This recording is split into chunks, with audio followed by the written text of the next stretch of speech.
what's going on, guys? Welcome back to Ball Hour. New episode, new week, new guests.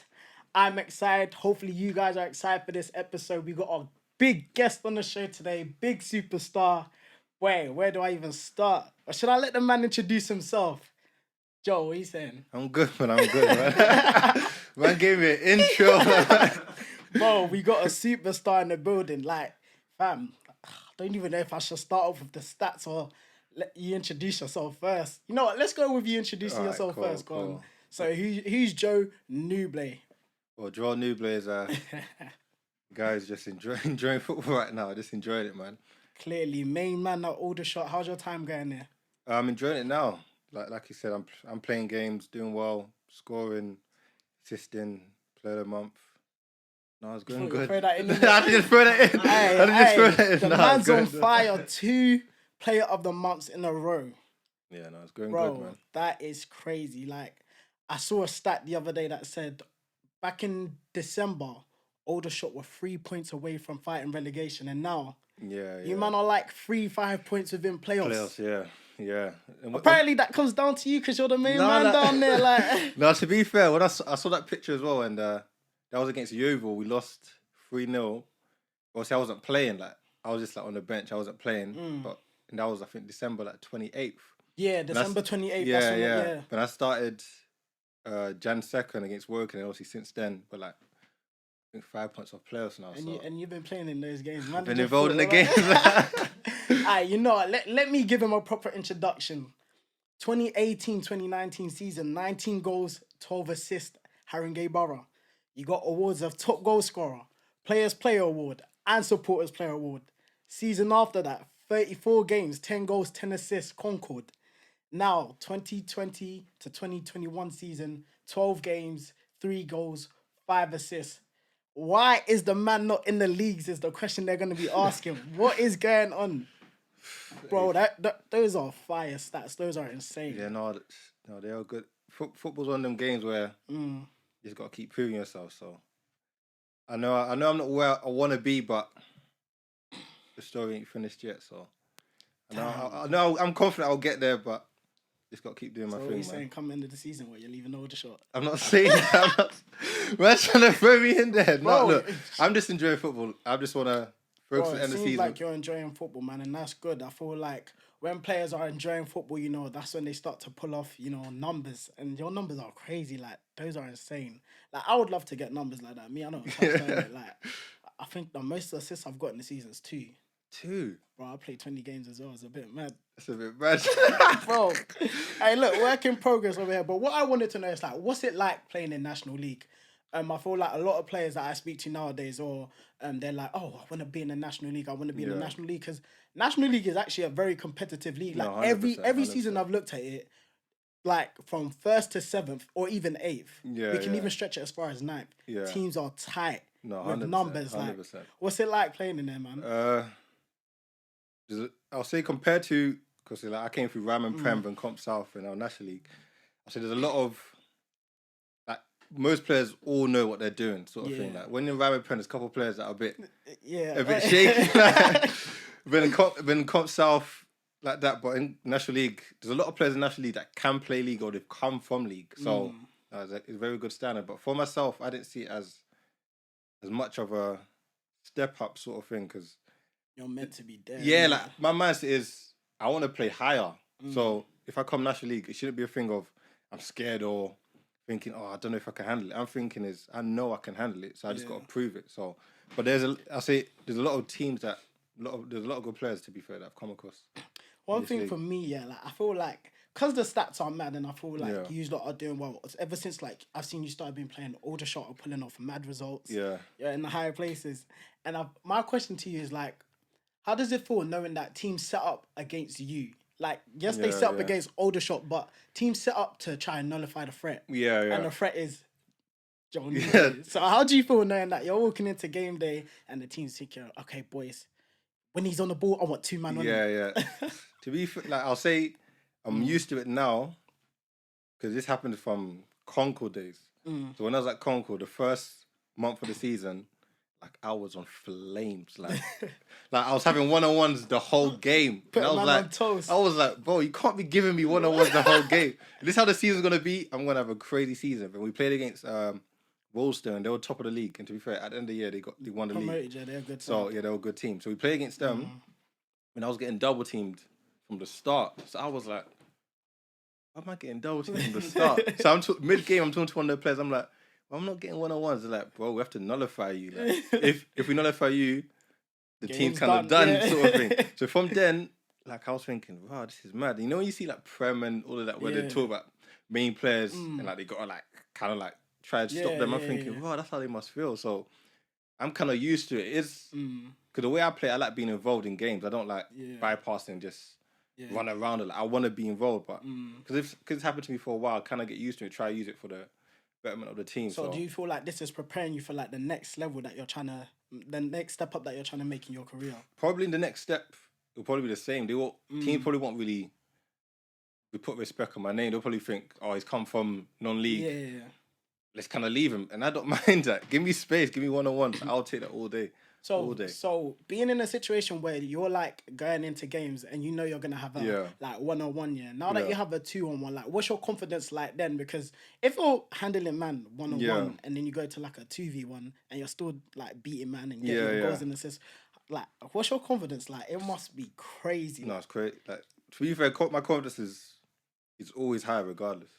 Like even when I wasn't playing, I still had the belief in myself saying, when I play, I know I'm gonna do well. Because it's crazy. Because when I first came across you, I remember it was like we played at goals or something. Yeah. And I was like, "Who's this tall guy? Just bare tall." Yeah. But you were calm in it, people. So I said, "Cool." I thought this guy, I'm gonna smash him, bro. This guy gave me the happiest feet ever. I said, I might have to, relax in it. But bro, like I mean, like you're doing so well, and I feel like what does that come down to? Does that come down to like your preparation to games, the teammates you have around you, managers? Like, what does it come down to? I'll say preparation to games. I'll say something that probably happened to me like years ago has put me in this position where you can deal with adversity a lot more, because I went through a similar situation when I was at Bishop Stortford when I was like 21 and I wasn't playing. So when you're younger, like your mindset's different. Like, your head's going, you're thinking, how am I not playing? I know I'm good enough. You got that ego. So my mindset then and what I went through then has put me in a position now where you can only control what you can control. If you're not playing, you can't control a manager's decision. You control yourself. So when I wasn't playing, I say, I just got to be ready for my chance. I know what I can do, train hard, and when the chance comes, like, you got to take it, because not everyone gets the same amount of chances. I'm only get one game. Someone else might get 5 games, but I'm like, that one game's enough. So I'll probably say you have to do something. You have to do something. Like every game, I'm saying I have to produce something. If I don't produce something, I haven't had a good game, in my opinion. Now, with that being said, you're talking about how like you're not playing. Like sometimes you may lose your head. Like it's not in your control. And as the main man, like as one of the main figures in Aldershot, like how is it like? What's it like that you see younger players that are going through the same thing as you? Do you feel like you now have a responsibility to educate the young ones coming through? No, as now they look to you and be like, right, that guy was on the bench. Now he's playing and doing that. I want to be like him. No, 100%. Because there's a couple young players like at Aldershot who, they're like 18, 19, so they're not even getting a chance, and they're thinking, oh, like, why am I not playing? Obviously, because like the lower leagues are stopped, so they can't even go on loan. So I'm just talking to them saying, look, when I was, if I go to being 18, 19, you got time, like, just keep training hard, your opportunity will come. If it's not here, you got to go somewhere else to play games. Play games, because that's the biggest thing that most young players don't understand. You got to play games. Like, I didn't see it as a thing. When I'm at Aldershot and I wasn't playing, I wasn't walking around acting like I'm at Aldershot, because for my mindset, if you're not playing, you're not really there, sort of thing. But obviously, when you're young, it's different. Like, you're in the team, but as an older player, for young players, because it's like it's one of them ones where the managers be like, "Look, your time will come. Stick it out," and they be saying, "Stick it out." Next thing you know, December's here, January's here, and we've only got 2 months left, and their time doesn't come. So that's a whole season wasted. So I feel like it's hard, man. It's vital to have like key figures in like in your team where they're educating the young boys to like go out. Just because you're at this team doesn't mean you're here. Like you have to get a certain amount of games. But with that being said, like also educating on the pitch is important. What about off the pitch for you? Because for me, I have role models at Tooting and Mitcham, and like, it's not only on the pitch that I have a great relationship with them. I feel like my relationship with them became strong because of off the pitch. Yeah, like when you have your team nights out, or if you're in trouble, like they're there to help you. So how much of a responsibility do you put on your back for like that sort of thing to help like youngers coming up on off the pitch stuff? Massive, because to be fair, I even got like a DM the other day from a young person that I don't even know. He said that he seemed like a tall winger. He's like, because when you're tall and you're playing out wide, it's a bit of a, you don't usually see that. You don't see that. So unless it's Ronaldo. Unless it's Ronaldo. Obviously, he's not even from this planet anyway. But he said because he saw someone in like a similar physique that's able to obviously do wide, that kind of like inspired him in a sense of believing that he has a chance of doing well in football. So when I got that message, I was like, wow, like, you never know who's obviously looking at what you're 100%. Doing. So obviously I followed him, messaged him, and he just obviously asked about football. Even if I don't know you, I feel like everyone's gone through experiences. I've been through an experience where obviously I was at a point where I got a pro contract, injured, had to drop down, then obviously trying to work my way back up. So for young players, I always tell them, even if I don't know them, get games. Like, games is the most important thing you can get, especially in the non-league world, like when you're young. So how I find questions like this like crazy. Like when you get awarded a pro contract, like all your hard work has been awarded by a pro contract. That's all you've ever wanted, and then you get injured, and now like it's like everything you worked for, you got it, but now you have to let it go, and you drop down. What's that like? That feeling was crazy. No, that feeling was crazy. So getting a pro contract, because I was at Dagenham, like back then they were so strict on pros, so they were giving like 1 pro a year. Damn. So there's like in my age, there was, I think there was like 11 of us. So we're all looking at each other thinking only one of us is getting a pro sort of thing. And these guys, like, those scholar years are the best years ever. You're on low P's, but you're going ball every day. We used to go Stratford, like Hollister back then. We used to go Hollister. I had the Hollister trackie. Like, we used to go there, but we used to say you can only buy 1 thing a month because the P's were on. Dead P's. Tight. Man's got to pay for travel. Like, man can't be fighting. Bumping chains. So like we saw each other thinking, but only one person getting a pro. But obviously that year I had a good year because I was literally on loan a whole second year at Grays Athletic when they were in Ryman Prem at the time. So I was 18 that year. I think I had like 16 goals and like 10 assists in Ryman Prem at 18. So obviously I'm doing well. That's crazy numbers. So I'm doing well. So I'm confident thinking should get a pro sort of thing. But you know, because they're your boys, you don't really want to sit around them. But deep down you're thinking, I know I should get a pro sort of thing. To get the pro, then I'll fast forward, get a pro. But that pro year, dead year. Like, so man didn't get a chance at first team. I went on loan to Welling. They were in Conference Prem, the National League. Yeah. I played like 5-6 games. I'm enjoying it. When first team manager at Dagenham calls me back. So I'm doing well. So I'm thinking, I might be in around the squad. Because my man's called you back. Yeah. So if I was gassed, man's man's coming back. Like, cool. Man's on the bench. Like, who we got away? Like, cool. But I come back, and even for that, he calls me because his boy, he was manager at St. Albans, in Conference South, needed a striker. So he literally just called me back from National League to go down to Conference South for his boy. So I'm thinking, that's a how mockery. can you do that to him, man? Like, man's going, and it was Welling, 25 minutes from my yard, bro. Start training at 11, finish 12:30. I'm home by 1. Man's on COD, FIFA all day. That was my lifestyle. I was loving life. It's a nice life. I was buzzing. Ain't stressing about nothing. I was buzzing. He called me back when I go see Albans. St. Albans is far, bro. Bro, that's crazy. From ends. Just far, like 2-hour thing, like long. And you know it's evening training. Because at Welling is morning training. Yeah. St. Albans is evening. So man's training at Dagenham in the morning. And I go to St. Albans in the evening. Damn. Long, bro. Cool. So man's there.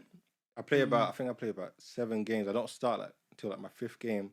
The game I start, I score, get 2 assists. And then after that, I get called back again. So I'm thinking, maybe I'm involved this time. But I just got called back just to have numbers around in training. So in training, I'm playing centre back and that, just to have numbers. And you're a winger. And I'm a winger, but I'm literally just there for numbers. So I'm not. So I'm thinking, man's a pro, but man's not a pro. But you know when all your boys are like, wow, you're a pro, like, how's it going? I'm thinking, bro, this is worse than last year, bro. Man was enjoying second year scholar, bro. Give me a scholar back. Bro, give me a scholar back. Man was enjoying, I was playing.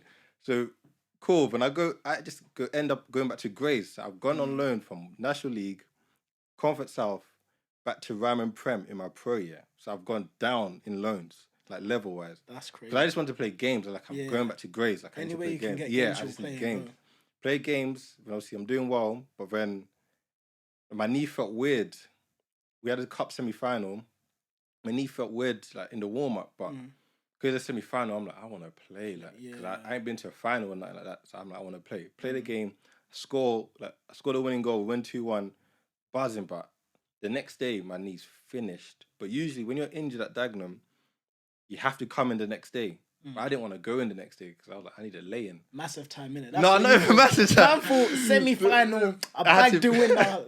Like, Dagenham can't chat. But you know, I didn't think, obviously, at the time, I didn't think my knee was that bad. But but next day, man's in bed thinking, wow, like, my leg's feeling heavy. Like, man can't really move around. Yeah.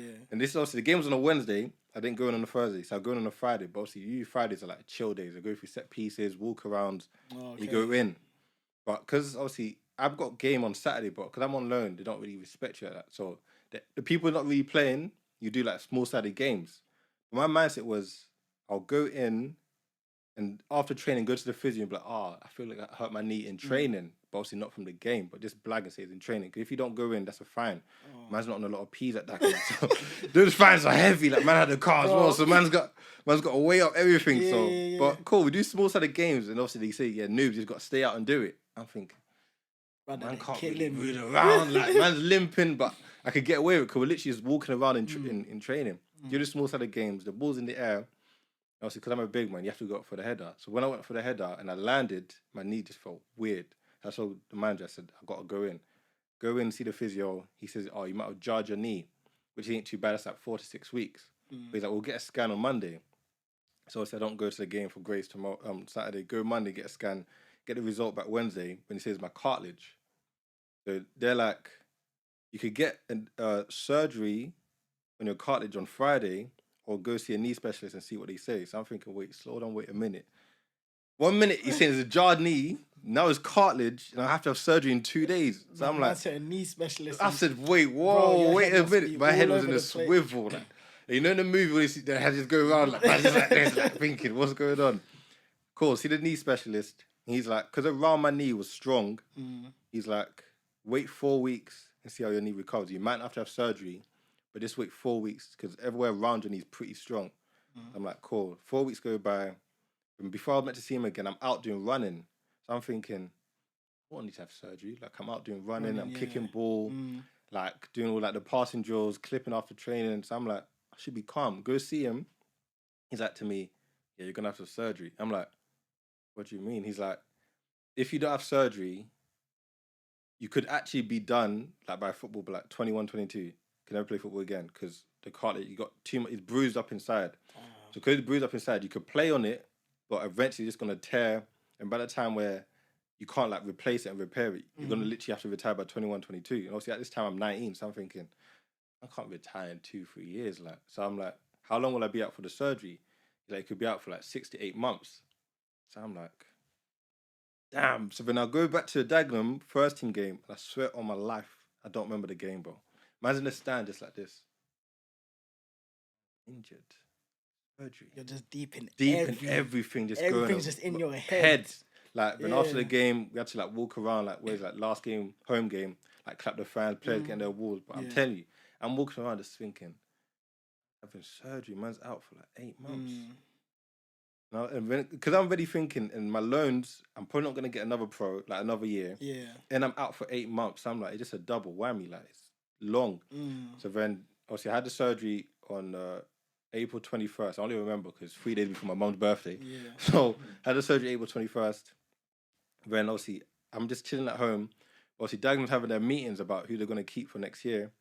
Obviously, they haven't called me in yet because they're probably trying to let me recover. But I called them and like, I'll come have the meeting. Like, I just want to know. They're like, no, I just recover. I'm like, no, I'm cool. Went in. Obviously, I'm on my crutches, leg all just dangling. Like, go in, but they're like to me, how do you think he done this year? And I was like, I don't feel like I've had a fair chance. But on my loans, I felt like I was doing well on my loans, but they kept getting stopped, and I never got a chance in the team. So I don't think it was really fair. And they were like, we don't think he done enough, and in training he didn't show enough. I was like, but in training I was getting used at centre back, so I wasn't getting used in my position. Yeah. So I wasn't able to show enough. So like, no, we don't think he showed enough. So we're not gonna give you another year, but because we just want to try go for like promotion next year. So we have to cut some people's wages and use that to get new players. bro, I was on chicken change. So I'm thinking, what wage or what player you gonna get? Man's not carrying the whole wage bill in my pocket, like. But that's what he said to me. So when I was thinking, rah, I think the next year, I think they got relegated the next year. So it is what it is. It happened to them. So I wasn't sad when he got relegated. I wasn't sad. Like, man saw them get relegated. I was like, hey, it is what it is. That's crazy. One thing I picked up from there is like you being a young boy, you know, getting a pro, you're now in the system. Yeah. But a manager's using you at centre back. And obviously, like as a young pro, you just feel like you want to do the right things to earn the manager's trust and whatnot. Yeah. But how hard is it to speak out when you know, like, Gaffer, look, I ain't a centre back. Like, I'm not here to make up the numbers. I'm here to show you, like, I'm trying to take his spot. That's my shirt. He's holding. Do you know what I'm saying? No, so how hard is it to try and speak out? Hard, man. Because especially when you're like youngster in the groups, like you're looking at all the older players, you're a bit like shocked. Like, you don't really want to go out of place. Like to be fair, I had good like the teammates there who were older. They were cool. Like I had Medialito, Remy Ilasami, Zavon Hines was there at the time. And them man, and the guy called Jamal Pfeiffer, them man was so cool with me. Like they took me kind of like under their wings. So I was always like chilling with them. So and they're like big in the team. So because I'm with them, like I was cool. But the manager wise, man playing centre back. And there was one time I think I was playing like Morecambe away, but obviously I'm at centre back, and obviously they just launch it. But obviously I'm at centre back. You know I've got a bit of feet. So when the balls come back to me, they say just launch it. But obviously I didn't launch it. I chopped the striker. So then he wanted me to launch it. I chopped the striker again because I'm pissed off. I'm like, you're not playing me centre back. I'm just gonna launch it. I'm chopping these forward, bro. I chopped him twice, and he stopped the session. He was like, "What are you doing? I don't want to go in." I'm thinking, bro, just shut up, man. I'm gonna chop the strikers again. Just take me out centre back. So when he comes back to me again, then obviously the other like youngster, he's like, "Noob, like just kick it, man, just kick it."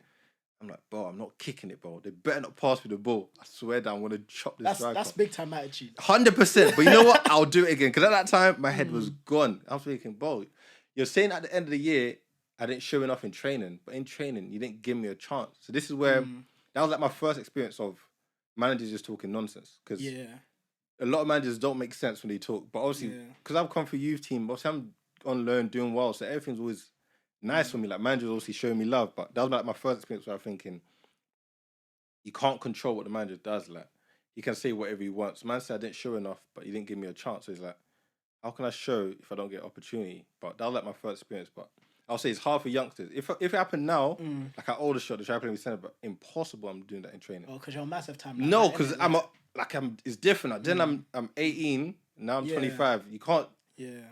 Because obviously, you know when you're 18-year-old, you can kind of tell them, like, just go do this. Like, if you tell a youngster, go stand and be like, and get the balls in, they're probably going to do it because you're new to the environment. But I'll say it's hard, but obviously, you always got to do it on a respectful level. Yeah. But I feel like I got mistreated at the time. But it happens to a lot of players everywhere, man. That's what happens to younger players. But my question to you now is, since you're an older head in the squad, a little bit more experience, if there was one advice you can give to the youngsters coming through at Aldershot, what would it be? That could be any situation. Could be injury. Could be being on the bench and not playing. Seeking opportunity. Going on loan. Could be anything. I'll say try to go on loan, get games.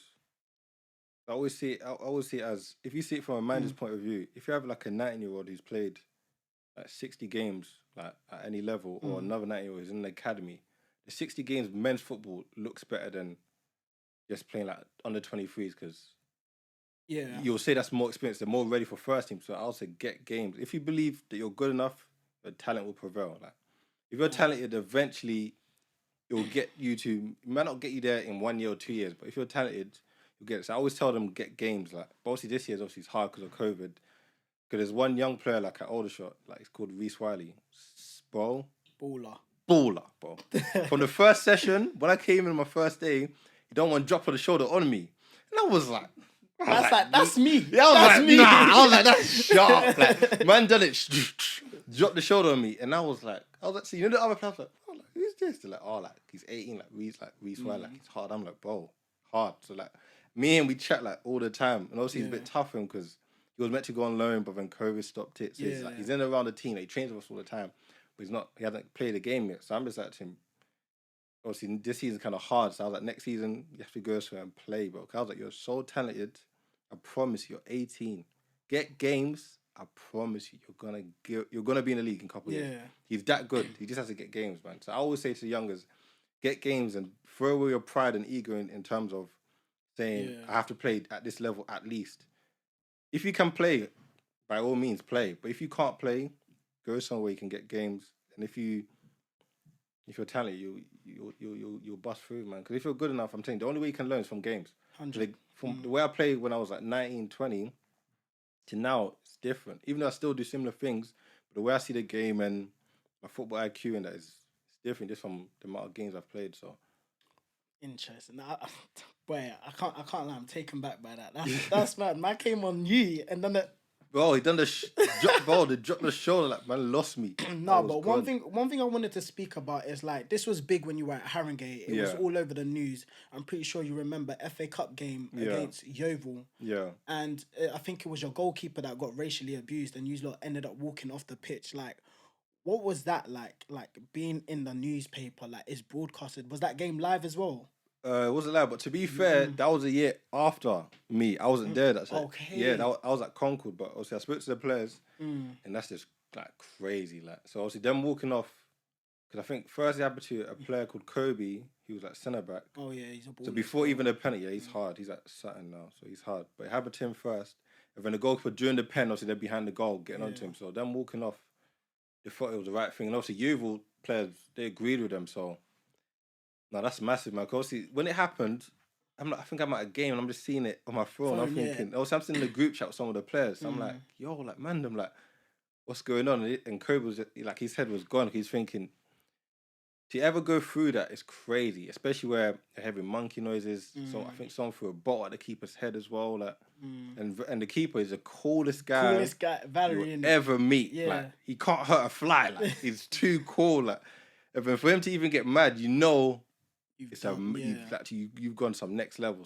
So with what's going on, like the whole people taking the knee and people not taking the knee, what's your take on it? Because people are starting to say there's no point taking the knee because they're just taking the knee for taking the knee. Yeah. And now you have people that are standing together. Yeah. So what's your take on it? What would you do? Because like Wolf, he just obviously stood, said he's not taking a knee anymore, and I get his point in terms of not taking a knee because. If like the people like racist or the PFA, they're not really doing a lot because there's still people on social media who's still gonna get like Jude Bellingham. I think he got like yesterday on his Insta, someone put like monkey or something like that. So we're taking a knee, but people are still gonna send the messages. So it's like, what are we taking a knee for? Obviously, if you're trying to say raise awareness, like it's not really doing a lot. Like that's what I feel. I feel like if you want to take a knee, I don't mind it, but we're standing up. I don't mind that either because it's literally not really changing a lot. Like social media is not going to change. People are going to still send you bad tweets. Insta, you can hide your profile. It's a bit of a tricky one in terms of if taking a knee is the right thing. If you don't want to take a knee, I'm not against you. If you want to take a knee, I don't mind. But if it was me, I think I might do what Wolf's done. To be fair. Would you also walk off the pitch during a game if you got racially abused, considering the situation that recently happened with Glenn Kamara? Probably would. If I'm at that level, probably would. If I was at Harringay or like lower level, I might have to bang the guy in the face. but if I'm at Europa League and like I understand I'm walking off, but that's a madness, man. Like the Glenn Kamara, when I saw the video, I'm thinking, man ran up to him. Do you know how mad it is? Yeah. Man ran up to him and covered his mouth and whispered in his ear. That's next level racism, bro. Can't even imagine. Like that's next. How can you run to someone and whisper in their ear and when you're saying you just call them ugly or something? That's what they're saying. Just call them ugly. And they're even trying to back it as well. That's the worst. That's the worst thing about it.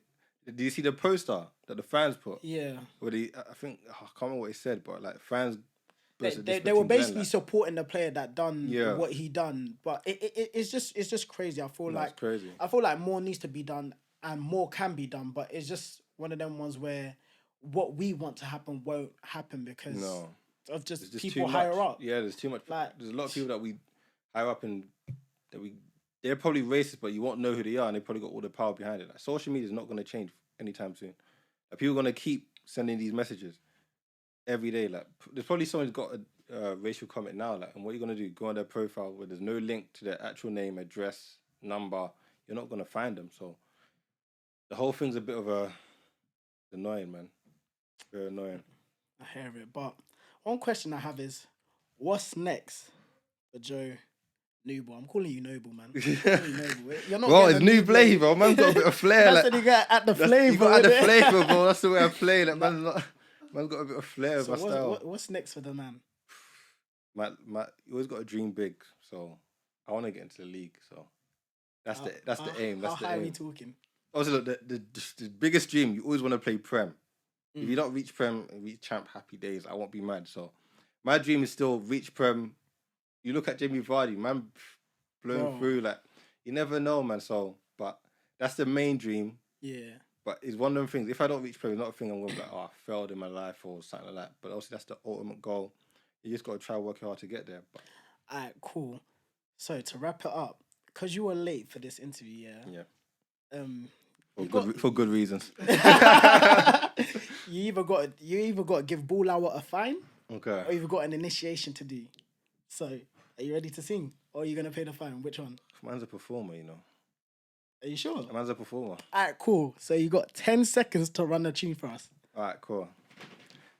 Okay, the song. Oh, what's it called? Okay, it's Usher. I forgot what it's called, but I'll sing anyway. Okay, are you ready? Yeah, are you ready? Do you want me to count you in? Go on, count Need me in. any clicks? Nah, you don't need clicks. Alright, cool. 3, 2, 1. Okay. It's 7 o'clock on the dot. I'm in my drop top, cruising the streets. Yeah.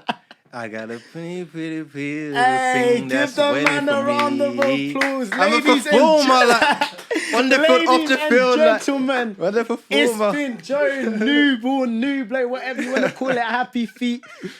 Aldershot's main man. Great episode. Happy to chop it up with you. Hopefully we see you in the near future. And boy, I'm looking forward to you end of the season. Hopefully you get that move. We see you in the Champ Prem.